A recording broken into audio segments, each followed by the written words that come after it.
Hello, everybody. Welcome. Good night. Good morning. Whatever time it may be for you. We are here. I'll take that away because we have started the show. And it's morning. It's closing on 1 o'clock in the morning for me. It's only closing on 8 o'clock in the morning for Mr. Candyman. Hey, good morning, everyone. How's it going? I realise I do not like this day walking lark where you have to get up at stupid o'clock in the morning. No. I prefer the night time like you, like chilling out, relaxing, sitting down at 1 o'clock in the morning, just chilling. I can't do that anymore. No, I agree. I have spent the last 2 days binging The Dark Side of the Smoky Mountains, which is the new Eerie Travels book. Nice. Yes, got an advanced reader copy of that, and it's a lot of fun. Nice. Definitely worth picking up when it comes out here in about a month. Cool. Is that going to be international release, or is that just? Should be available through, if nothing else, through Mark Muncy. Yeah. But I would imagine it's somewhat available through Amazon. It is primarily a U.S. release, being as it is a travel book about the U.S. And that's what it is, a travel book. It's not a book of legends, although it goes into a lot of the legends. And the whole time is, Mr. Peabody and Sherman. Yep. That's what it was given. Right. Okay. The whole time, because they Mark, whether it is actually Mark or Erica that's written these segments, I don't know, but Mark is telling these stories, and then they'll have like a couple of lines of aside and go back to the story, just like it was as if it was Mr. Peabody and Sherman. Nice. And it's really interesting and a lot of fun. We got 5 minutes. 5 minutes, people. If you're here, please, by all means, comment in the. Give us a comment. Say hello. Even if you're watching on X, in theory, it will let you comment. But if you're watching, no matter where you're watching, let us know, and we can have a conversation in the comments during the show. We're gonna have our mics off, if for no other reason than we don't get a copyright strike. Yeah, because BBC are really hot on copyright. Yeah, exactly. So, yeah, for those who have not been here before, what's going to happen is you at home are going to turn on your Disney Plus or your iPlayer. We will do the same. We'll all watch it together and have the conversation, as I said, in the comments. After the episode, we'll take a brief intermission to let everybody catch up, because everybody's going to be off by a few seconds here or there, right? Yeah. Or Right. even I have noticed that the BBC iPlayer is running a couple of minutes late from what Disney does, which is really bizarre. And Disney Plus, some people have the ad supported levels and stuff like that. So we'll have So it should be good. What are you thinking about this? Because this is the one with Ruby Sunday coming back, isn't it? It is, and I'm excited because I like Ruby. I have no idea what it's about. I've heard very little about it. I haven't been digging for it. I've been kind of busy. But see, what I would like to do, okay, I know it sounds really thinkable. If you could take all the new assistants of New Who and then pair them up with the classic Doctors, and then all the classic Doctor companions, pair them up with New Who Doctor, who would you put who? Well, there's rumors that Mrs. Flood is actually just Adric. Really? Yeah, no. Not a serious one. No. It's Mrs. Flood is everybody, so maybe Mrs. Flood is actually just Adric. No, that's a good question. Who would you put Ruby Sunday with a classic doctor if she was the companion of? See, I'd hate to put I'd hate to put her with Seven because I'd hate to take away Ace. Yeah. Although her and Ace would probably get along quite well. I got a funny feeling she reminds me more like Joe Grant, so I'll probably put Ruby with something like Pertwee. I think that will go well. But Joe Grant was more of a scientist, whereas Ruby is. I mean, yes, she was young and pretty, but Ruby has more young and pretty, less. To put this badly, less useful. Yeah, I understand what you're trying to say. Mm. But I don't think she is wild as Ace. She's not like feisty as Ace. I think she could be if she wanted to be, if she had the encouragement to be. You know, I mean, what's one of the first things we see her do is climb out the window and up onto the roof and Yeah. run and jump onto a rope ladder into the sky. Yeah. So she's got the wild in her.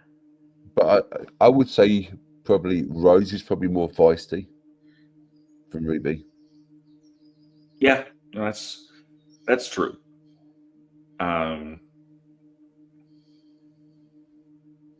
So I'll probably put I just Rose. can't see Rose and with- Ace together as much. Yeah. Other than that, let's see.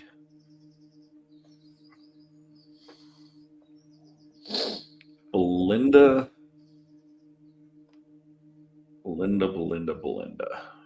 I don't think we know enough about her to really place her really well. No. But I'd like to see her opposite Six. That would be cool. Because she would not put up with his bullshit and his arrogance. And What about interesting? What about Martha Jones? Who would you put Martha Jones with? Yes, I'm just recast. It should be coming up any second here now. Just gonna pop this back up. Sorry. I'm not sure who I'd put Martha, and it's up for me at least. It's not up on BBC at the moment. I know it takes a couple more. It's about a minute delay. Sure. Oh no, it's come up. There we go. We'll go on mute and we'll give it a start.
Nice bird, Doc.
And we get his base look.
Oh.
So much to unpack in that scene.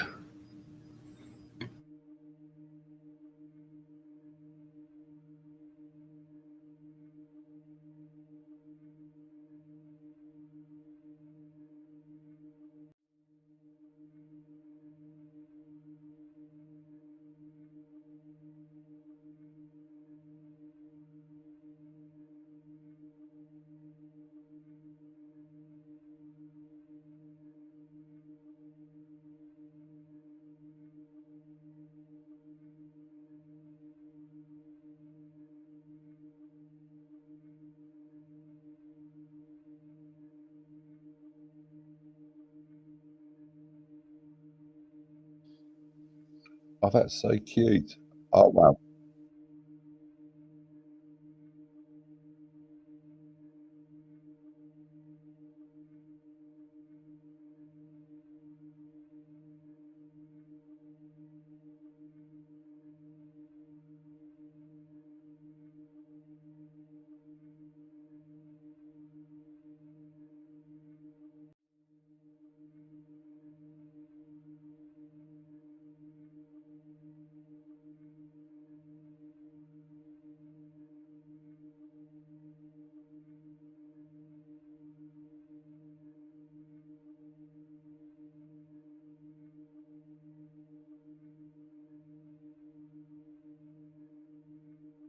And that was just a Tuesday.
Morning, Gary.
Go, Kate.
Such a brave bot.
And it's ending on my end, so we're going to take a quick intermission for a few minutes and go in there. Hello, Kenzo's Creations. We'll be back shortly.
All right, folks. Well, I'm back.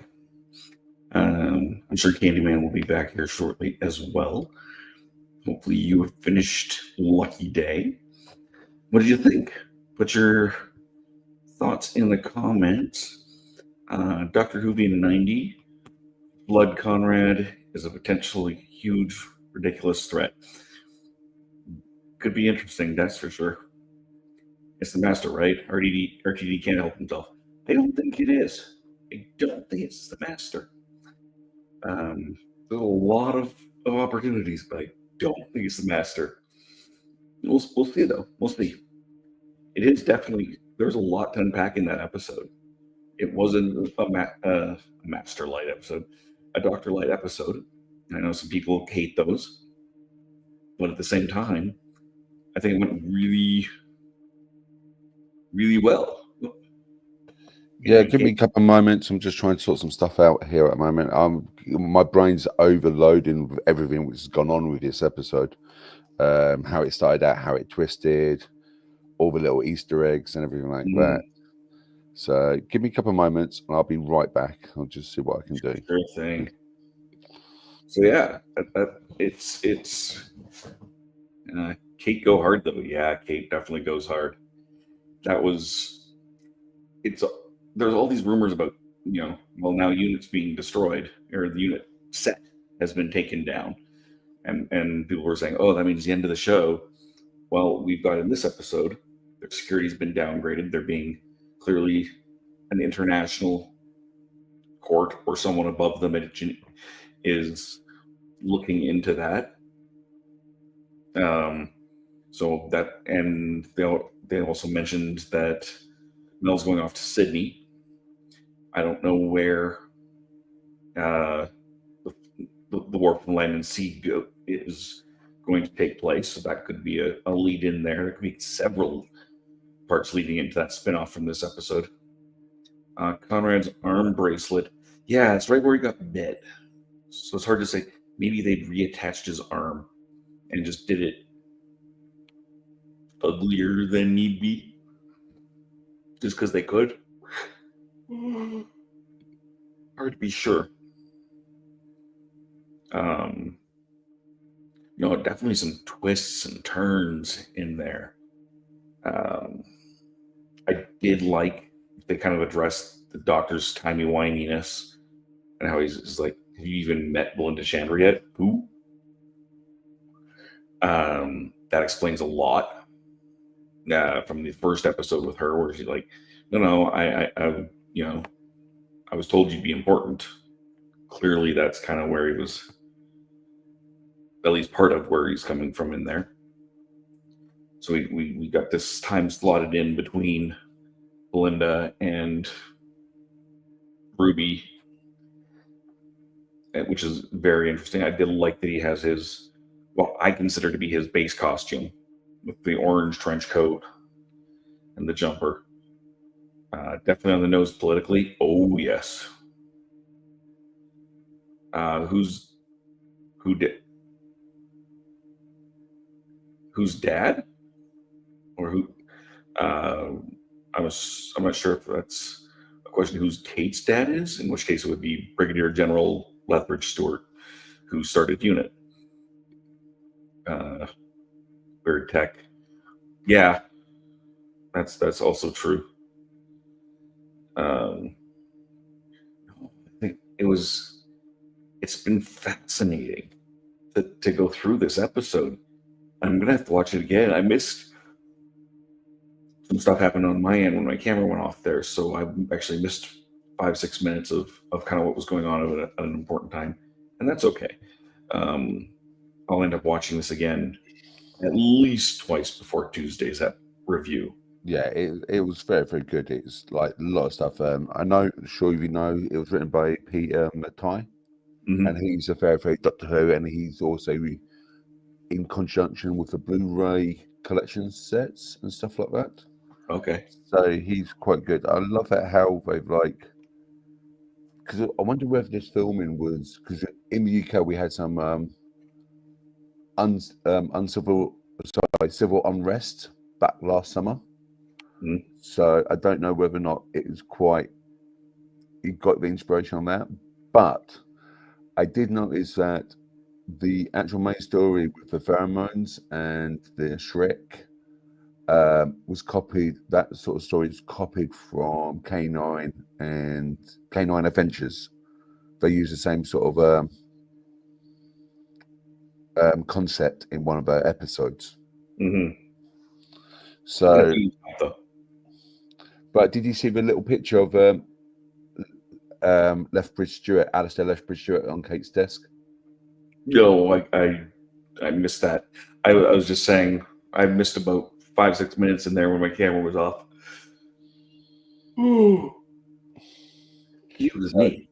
I think it was very good. I don't know what I think of it because it started off it was a Doctor Light episode. Mm-hmm. And it was like, okay, it felt similar to one of the previous episodes when we were offering, like, where it's just the companion centered. What was the one where she went to the Welsh pub and she was looking at someone? 73 yards. Yeah, 73 yards. I thought it was going to be similar to that, if you know what I mean. And but then it completely twisted. Mm-hmm. Okay, which was like, which I really liked. So, and then you know how much I like Unit, and yes. So it was interesting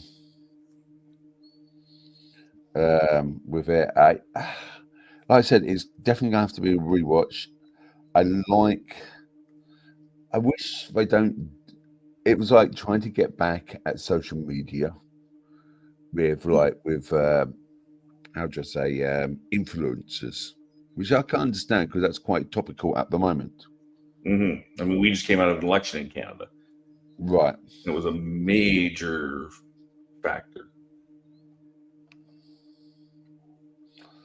And so I wonder whether or not this was like relevant to that. I don't know. It's just got a lot of stuff. Like I said, there's a lot of stuff to unpack. Man, I would never want to cross Kate Stewart in a poker game. No way. She would literally call my bluff. She will eat you alive and win. And so, the question is, do you think, like, if you compare Kate and Lethbridge-Stewart's character from Classic Who, do you think if it weren't for the Doctor, they will be like literally crossing that line? Probably. It would not take much. I think the Doctor is guided Unit and by extension Kate and her father in a lot of ways over the years. So I think that's definitely a good, in another sense of morality, sure. Yeah, exactly, Dr. Whovian 90. Yeah, I agreed. Because Kate is, we're both very good people, but it's very easy. The road to hell is paved with good intentions. Yeah. But this is the thing is, like, with everything which is going on, okay, is there a situation where we need to find out what's actually happening? Like, say, for example, if we did have a secret organization, such as Majestic 12, for example, in these states, should the public be aware of it? Should the public know what's going on? Or should it be that it should stay secret and not been told? That raises a whole philosophical argument.